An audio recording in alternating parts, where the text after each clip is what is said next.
Okay, now we are going to talk about the manual sequin operation. This icon represents the manual sequin. Now we click the left on the mouse.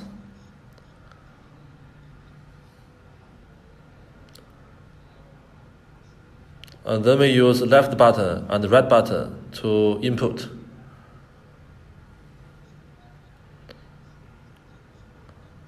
The left button represents the flat stitch. The right button is input sequin.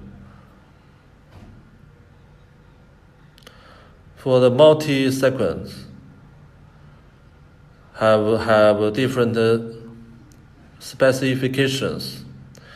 If you want to switch the sequin, use the keyboard W and Q to control.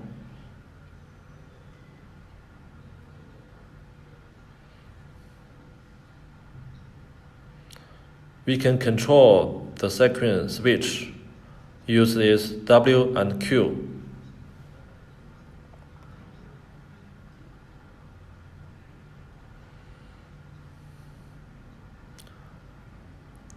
The right key, the right, is to input sequin. The left is flat stitch.